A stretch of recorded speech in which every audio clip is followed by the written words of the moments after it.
warahmatullahi wabarakatuh. Hai guys, kami mahasiswa dari Universitas Muhammadiyah Bandung. Video ini dibuat untuk memenuhi tugas mata kuliah Quran dan Hadis dengan dosen mengampu Bapak Dr. Syahril STMM. Kami dari kelompok 5 yang terdiri dari 4 anggota yang masing-masing bekerja sama dalam memenuhi tugas ini. Sebelum itu, izinkan saya memperkenalkan diri saya dan teman-teman saya. Yang pertama ada saya, Lili Widiawati dengan NIM 200312071, Nabila Nurhaliza dengan NIM 200312045, Tanzani Saskia dengan NIM 200312065, Tasya Nur Fadila dengan NIM 200312066, Zakia Fatma dengan NIM 200312074. Inilah video presentasi dari kelompok kami. Selamat menyaksikan.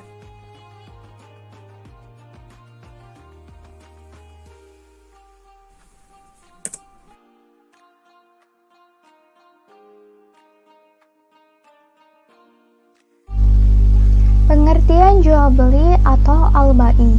Jual beli dalam bahasa Arab yaitu al-bayu, berarti saling menukar atau pertukaran dari satu barang dengan yang lain. Aktivitas kata bai dalam Al-Quran merujuk pada aktivitas jual dan beli. Dalam ayat tersebut terdapat dalam Quran Surat Yusuf ayat 20. Lalu menurut Hanafi, pertukaran harta atau komoditas dengan harta lain dengan tujuan tertentu. Pertukaran benda dengan benda lain yang diinginkan dengan tujuan tertentu dengan memberikan manfaat baik dengan ijab kabul atau mu'atoh atau tindakan. Lalu menurut ulama Hanafi berpendapat bahwa harta yang dimaksud adalah harta yang mampu disimpan dan digunakan di waktu yang akan datang. Pengertian ini dikritik oleh Al-Zarqo dengan mendefinisikan harta sebagai segala bentuk objek atau barang atau komoditas dengan nilai material untuk manusia. Maka, di mata Hanafi, jasa dan hak bukanlah termasuk harta. Akan tetapi, mayoritas ulama memandang jasa dan hak termasuk harta karena barang digunakan dengan mengambil manfaatnya. Dari definisi di atas, jual beli selalu diartikan suatu akad yang berdiri dari ijab dan kabul. Lalu Imam An-Nawawi mendefinisikan pertukaran harta dimiliki penuh dengan harta lain dengan pemindahan kepemilikan. Sebagaimana Ibnu Qudamah juga mendefinisikan dengan terminologi yang sama, yaitu pertukaran dengan dinyatakan pemindahan kepemilikan pula. Lalu menurut Syed Sabit mendefinisikan jual beli yaitu pertukaran harta dengan harta atas dasar saling merelakan atau memindahkan milik dengan ganti yang dapat dibenarkan. Sedangkan muamalah adalah suatu kegiatan dan aturan Allah Subhanahu wa taala yang berisi aturan masalah hubungan manusia dengan usaha mereka untuk mendapatkan kebutuhan jasmani sesuai ajaran Islam. Landasan hukum al-bai. Landasan dibolehkannya jual beli berdasarkan 3 sumber, yaitu Al-Quran, Al-Hadis, dan Ijma Muslimin. Dalam Al-Quran, Allah menghalalkan jual beli dan mengharamkan riba. Quran Surat Al-Baqarah ayat 275. Hai orang-orang yang beriman, janganlah kamu saling memakan harta sesamamu dengan jalan yang batil, kecuali dengan jalan perniagaan yang berlaku dengan suka sama suka di antara kamu. Quran Surat An-Nisa ayat 29. Tidak ada dosa bagimu untuk mencari karunia rezeki hasil perniagaan dari Tuhanmu. Quran Surat Al-Baqarah ayat 198. Lalu dalam Al-Hadis, wahai Rasulullah, pekerjaan apakah yang paling baik?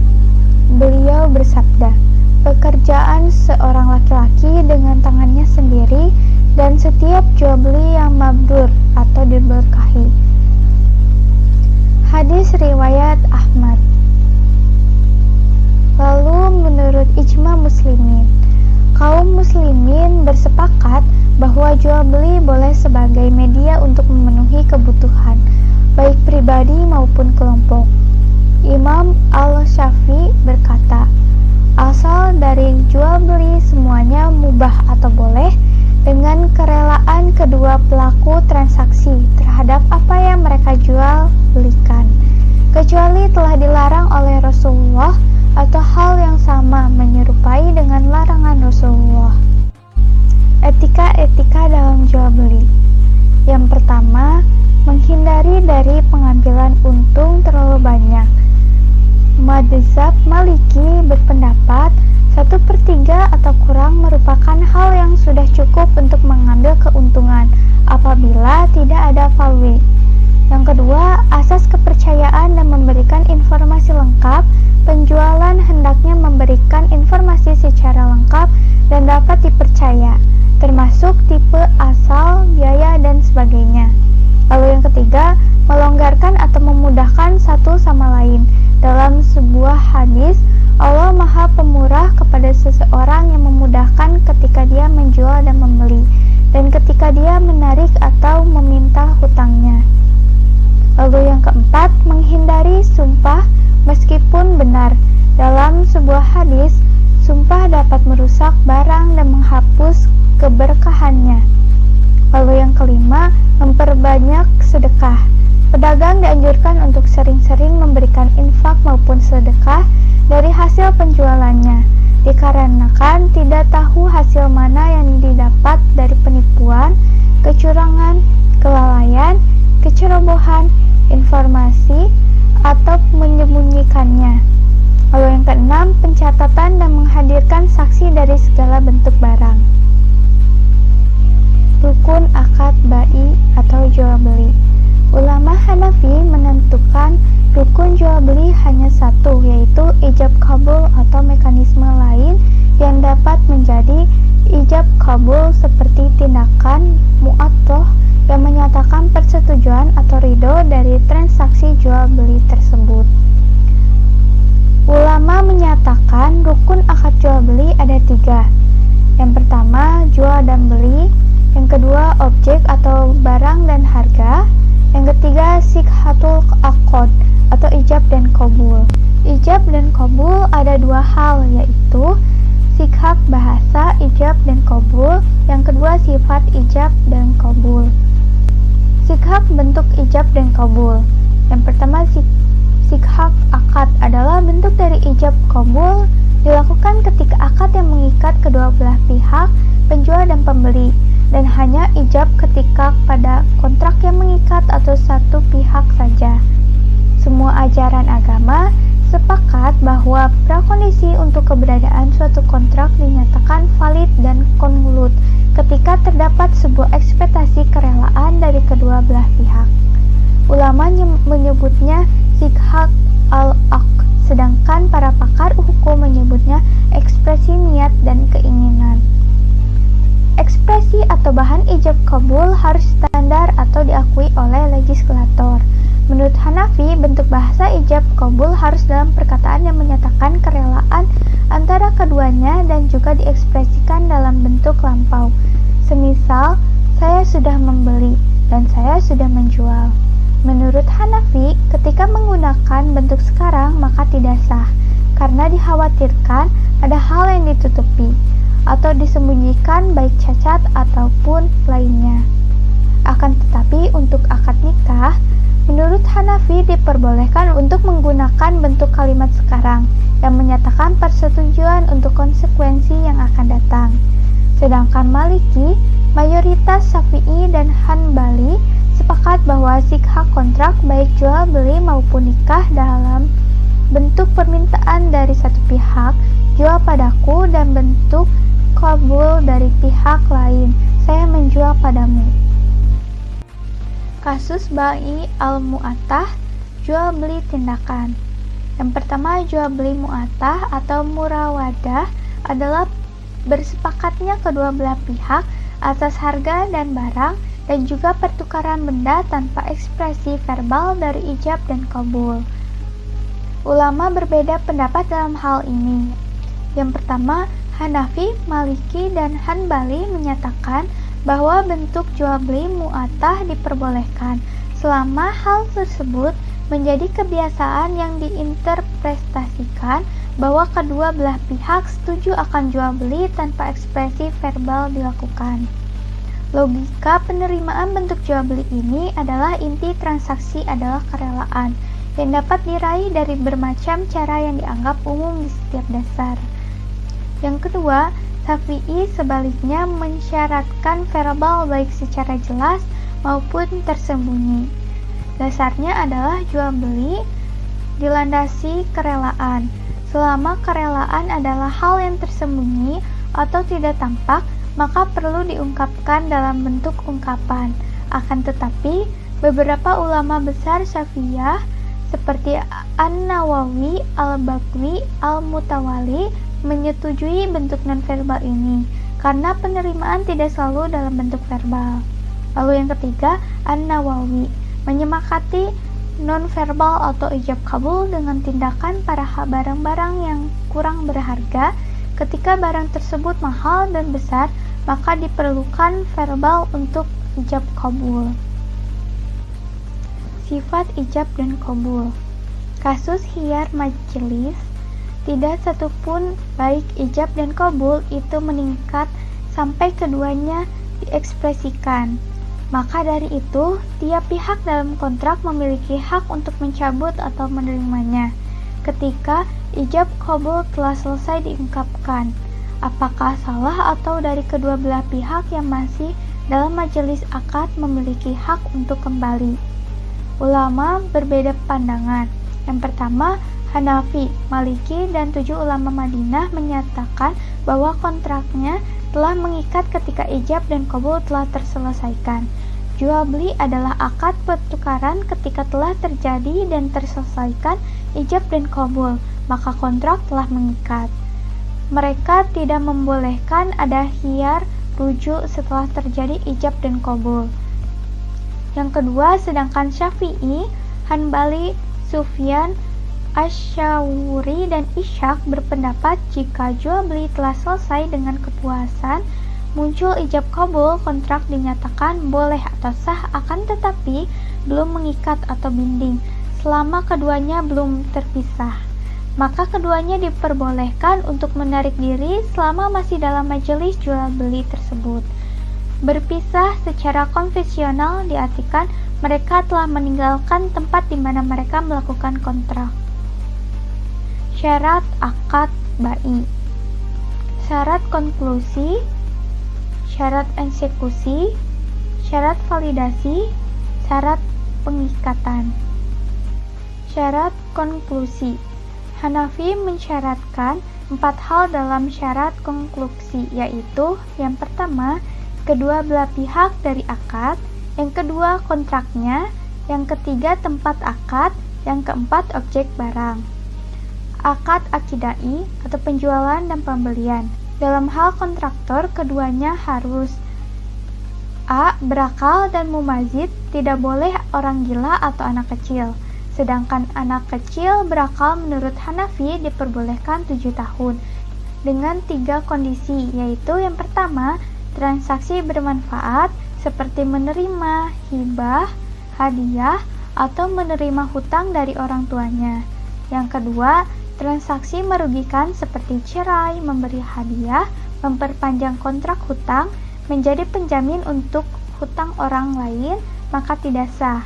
Yang ketiga, transaksi yang bisa mengakibatkan untung atau kerugian berdagang, menikah, investasi, dan lainnya, diperbolehkan dengan izin orang tua atau saat nanti sampai usia legal. Yang B, keduanya keseberagaman. Tidak boleh diwakilkan kecuali oleh bapak, wali yang sah, hakim, utusan dari kedua belah pihak.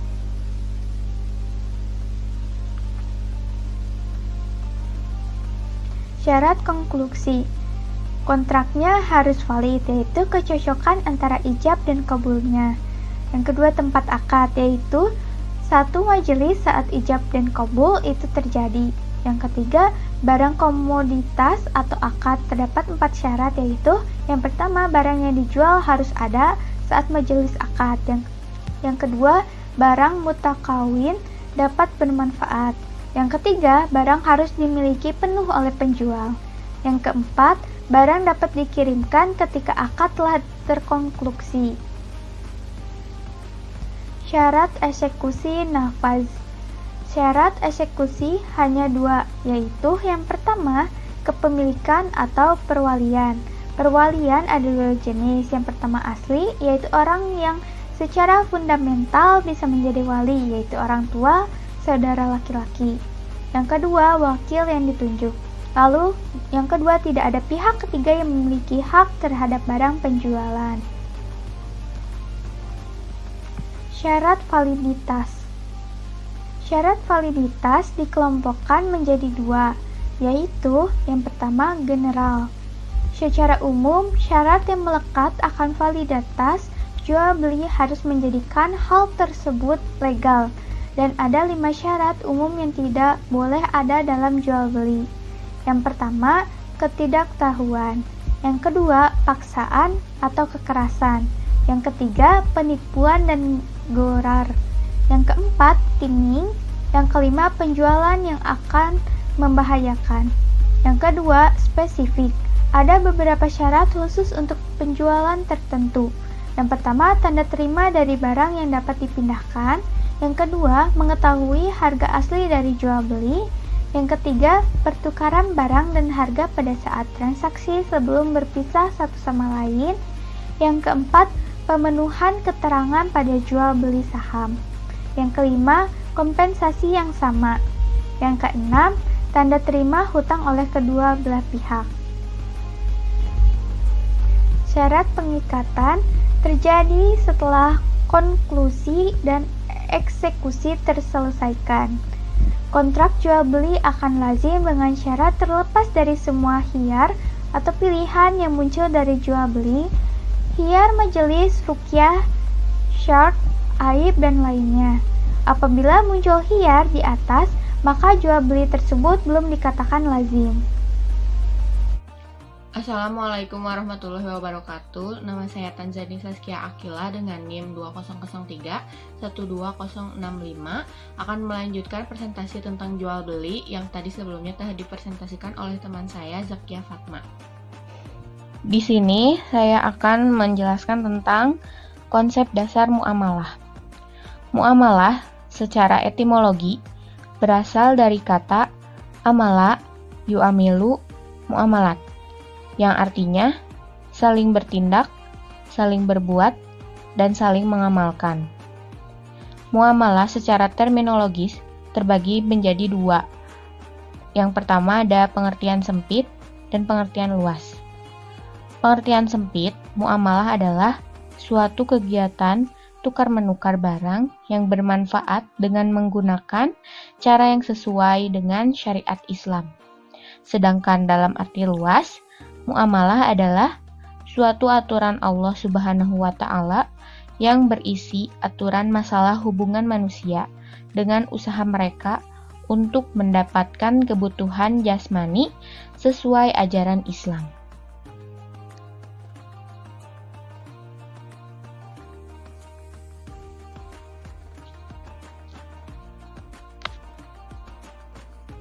Tujuan muamalah. Tujuan muamalah adalah untuk menciptakan suatu hubungan yang baik dan harmonis antar sesama manusia, sehingga dapat menciptakan masyarakat yang rukun dan tentram. Karena dalam kegiatan muamalah terdapat sifat tolong-menolong. Hal yang perlu diperhatikan adalah bahwa Allah memerintahkan hambanya untuk saling membantu dalam perbuatan baik dan melarang untuk saling mendukung dalam perbuatan kejahatan, kebatilan, dan kezaliman. Oleh karena itu, setiap manusia dianjurkan untuk selalu menjaga hubungan baik dengan manusia lainnya.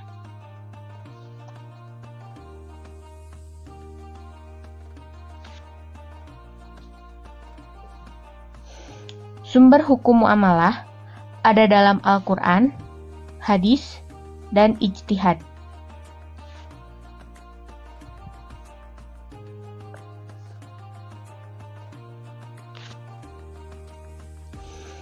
Dalam Al-Quran, muamalah dijelaskan pada Quran Surat An-Nisa ayat 58, yang artinya, sesungguhnya Allah menyuruh kamu menyampaikan amanah kepada yang berhak menerimanya, dan menyuruh kamu apabila menetapkan hukum di antara manusia, supaya kamu menetapkan dengan adil.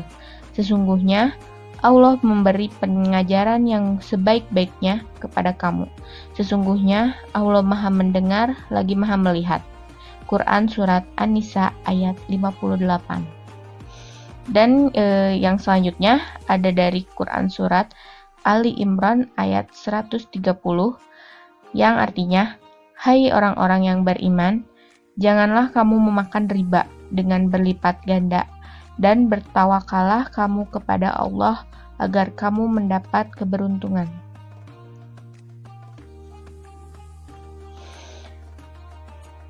Ada dalam hadis juga. Hadis adalah sumber hukum kedua bagi umat Islam setelah Al-Quran.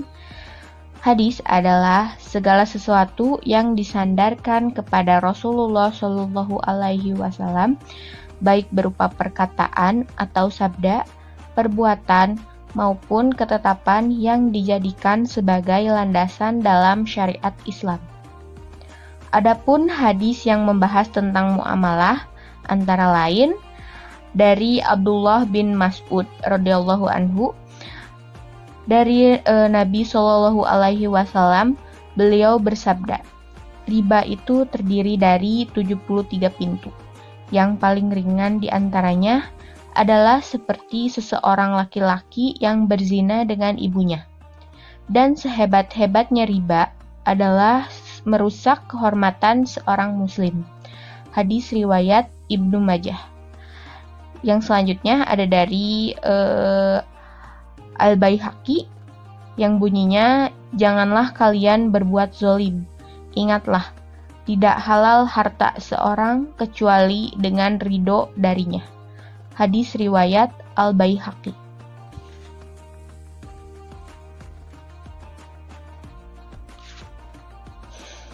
Yang ketiga ada ijtihad. Ijtihad adalah sumber hukum ketiga setelah Al-Quran dan hadis. Ijtihad merupakan proses untuk menetapkan perkara baru dengan akal sehat serta pertimbangan yang matang, yang mana perkara tersebut tidak ada dalam Al-Quran dan hadis.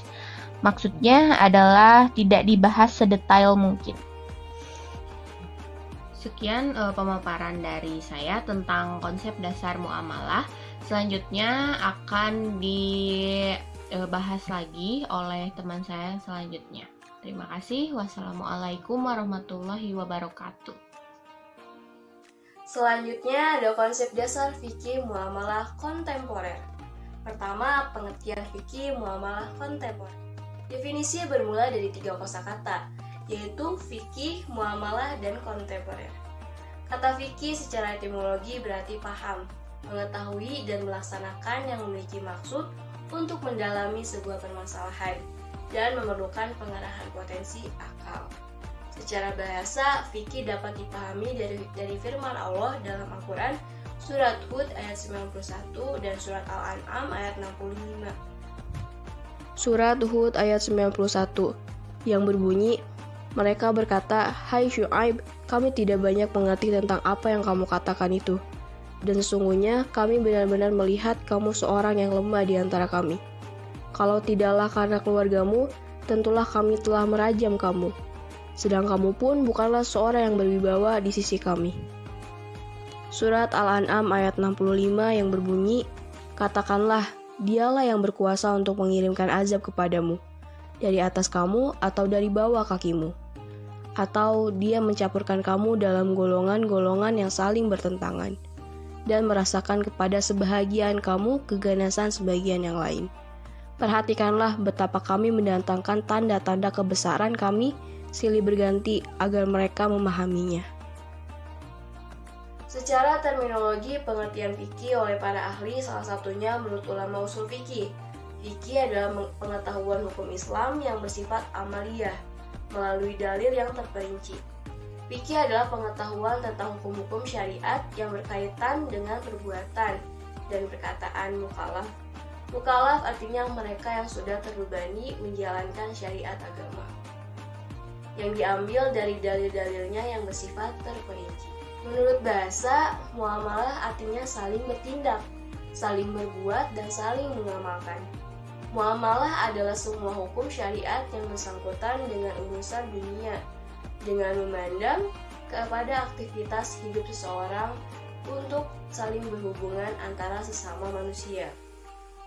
Sedangkan fikih muamalah adalah pengetahuan tentang kegiatan atau transaksi yang berdasarkan hukum-hukum syariat mengenai perilaku manusia dalam kehidupannya yang diperoleh dari dalil-dalil Islam secara rinci. Dan secara terminologi fikih, muamalah adalah hukum-hukum yang berkaitan dengan tindakan yang dilakukan oleh manusia dalam hal yang berkaitan dengan hartanya, seperti jual-beli, sewa-menyewa, gadai, dan lain-lainnya. Sedangkan secara bahasa berarti pada waktu yang sama, yaitu sesama sewaktu pada masa kini atau dewasa.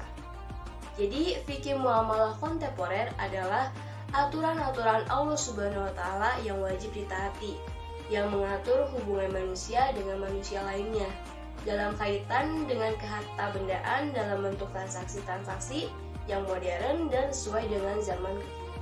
Dan adapun ruang lingkup muamalah. Ruang lingkup muamalah sebagai aktivitas manusia yang dilakukannya dalam rangka pengabdian kepada Allah Subhanahu wa Ta'ala. Tentunya mengacu kepada kaidah-kaidah yang ditetapkan syariat untuk terciptanya kemaslahatan di tengah masyarakat demi terpeliharanya hak dan kewajiban di antara manusia. Dan ruang lingkup fikih muamalah kontemporer dipandang dari ditunjukkan hukumnya dapat dibagi kepada dua bidang, yaitu pertama, muamalah yang ketentuannya hukumnya langsung dari Al-Quran dan hadis, seperti dalam hal perkawinan dan akibatnya seperti talak, iddah, rujuk, dan warisan. Demikian juga dalam hal pengharaman terhadap khamar, babi, anjing, dan riba, sehingga tidak dibolehkan transaksi pada bentuk tersebut.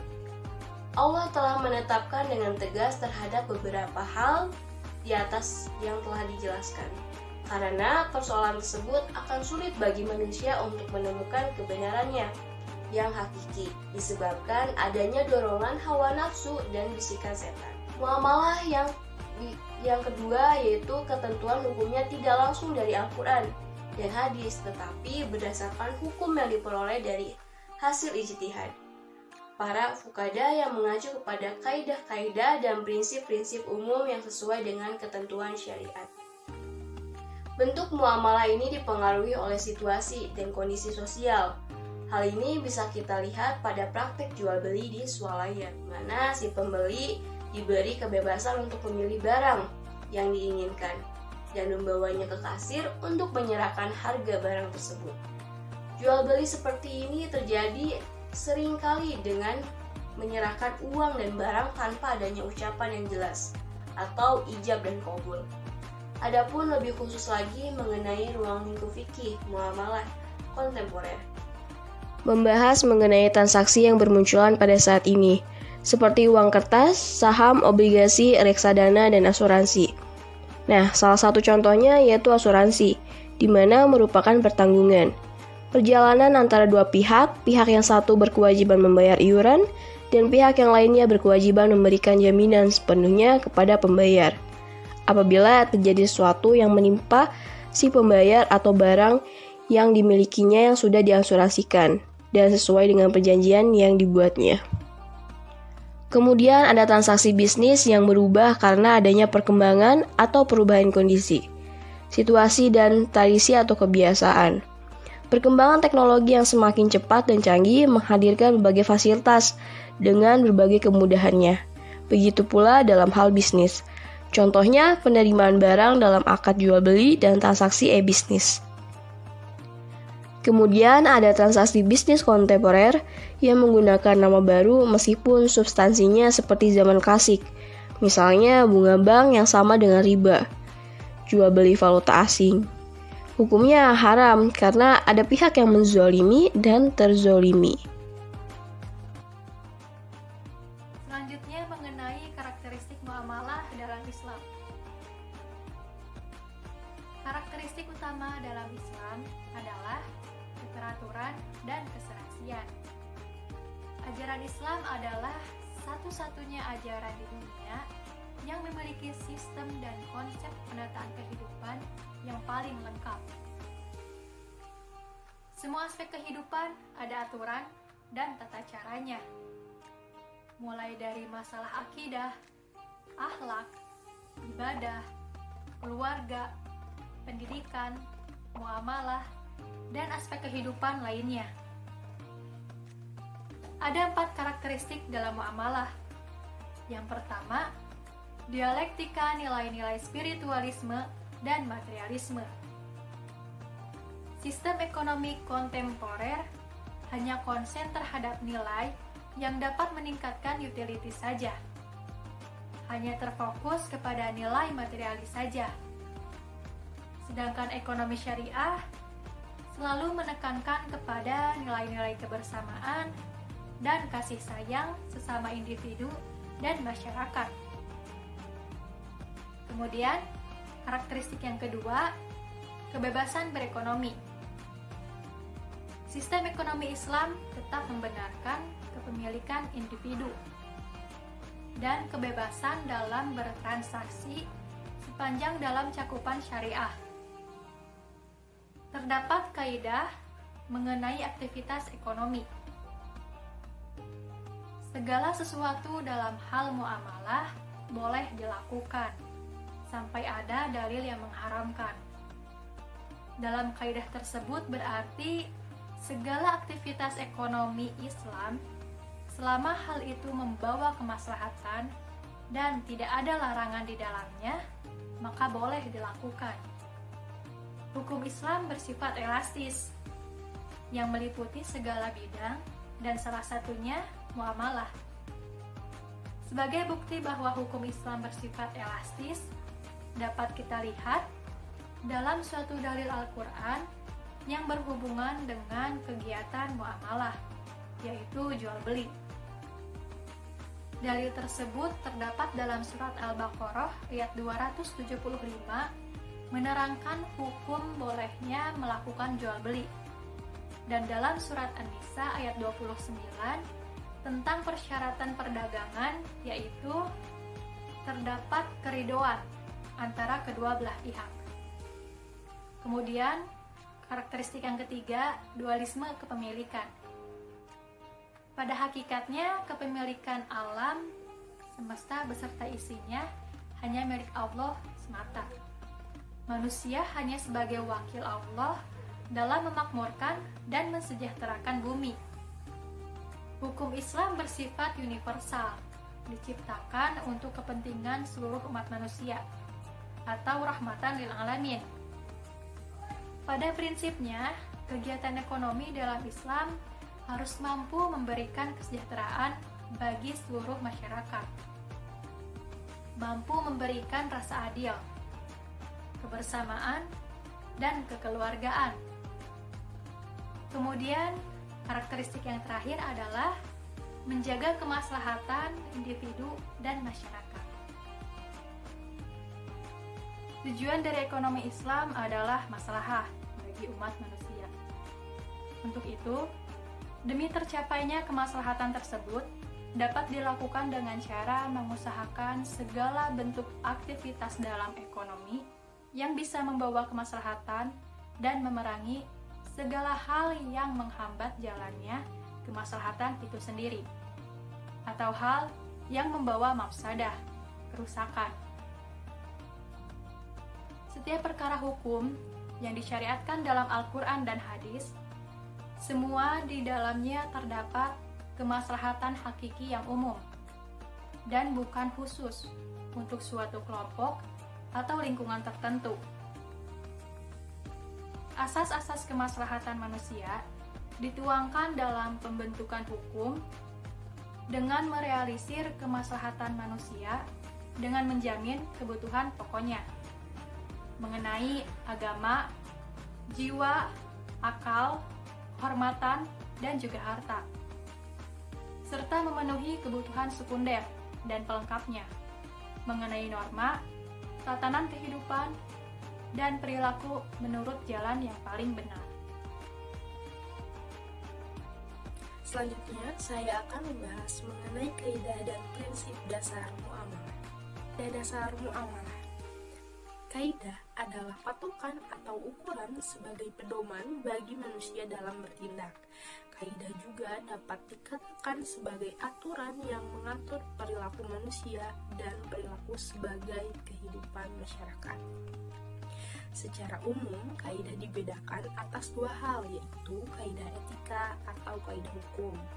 Menurut Sudikno Mertokusumo, kaidah diartikan sebagai peraturan hidup yang menentukan sebagaimana manusia itu berperilaku, bersikap di dalam masyarakat agar kepentingannya dan kepentingan orang lain terlindungi. Atau dalam arti sempit, kaidah hukum adalah nilai yang terdapat dalam peraturan konkret. Sementara, muamalah adalah sebuah hubungan masyarakat dalam interaksi sosial atau syariat, karena manusia merupakan makhluk sosial yang tidak dapat hidup berdiri sendiri. Dalam hubungan dengan manusia lainnya, manusia dibatasi oleh syariat tersebut yang terdiri dari hak dan kewajiban. Kaidah dari muamalah yaitu semua jual beli yang berisi kezoliman dari salah satu pihak atas yang lainnya, maka jual belinya terlarang. Terdapat kaidah berdasarkan firman Allah surat An-Nisa ayat 29 yang artinya, "Hai orang-orang yang beriman, janganlah kamu saling memakan harta sesamamu dengan jalan yang batil, kecuali dengan perniagaan yang berlaku dengan suka sama suka di antara kamu." Lalu Nabi Muhammad SAW bersabda, "Janganlah kalian berbuat zolim, ingatlah tidak halal harta seorang kecuali dengan keridhaan darinya." Hadis riwayat Al-Baihaqi. Prinsip dasar muamalah. Secara lebih rinci, Fathur Rahman Jamil mengklasifikasikan muamalah kepada dua, yakni prinsip umum dan prinsip khusus. Prinsip umum terdiri dari beberapa poin. Yang pertama, setiap muamalah pada dasarnya adalah mubah kecuali ada dalil yang mengharamkannya. Yang kedua, mendatangkan kemaslahatan dan menolak kemudaratan. Yang ketiga, keseimbangan antara tanseden dan imanen. Yang keempat, keadilan dengan menyampingkan kezaliman. Selanjutnya ada prinsip khusus yang terdiri dari beberapa poin juga. Yang pertama, objek transaksi mesti halal. Yang kedua, adanya keridhaan pihak-pihak yang bermuamalah. Yang ketiga, pengurusan dana yang amanah dan jujur. Selanjutnya ada prinsip-prinsip yang dilarang, yaitu ada riba, gharar, tadlis, berakad dengan orang yang tidak cakap. Kesimpulannya adalah jual beli merupakan salah satu ruang lingkup muamalah yang bersifat adabiyah, yaitu ijab qabul, taradli, tidak ada keterpaksaan dari salah satu pihak, tidak ada penipuan, pemalsuan, penimbuhan, dan lain sebagainya yang bersumber dari indera manusia yang ada kaitannya dengan peredaran harta dalam kehidupan manusia. Muamalah sendiri adalah sebuah hubungan manusia dalam interaksi sosial sesuai dengan syariat, karena manusia merupakan makhluk sosial yang tidak dapat hidup berdiri sendiri. Hal yang perlu diperhatikan adalah bahwa Allah memerintahkan hambanya untuk saling membantu dalam perbuatan baik dan melarang untuk saling mendukung dalam perbuatan jahat, kebatilan, dan kezaliman. Cukup sekian yang dapat kami sampaikan. Mohon maaf apabila terjadi kesalahan. Wassalamualaikum warahmatullahi wabarakatuh.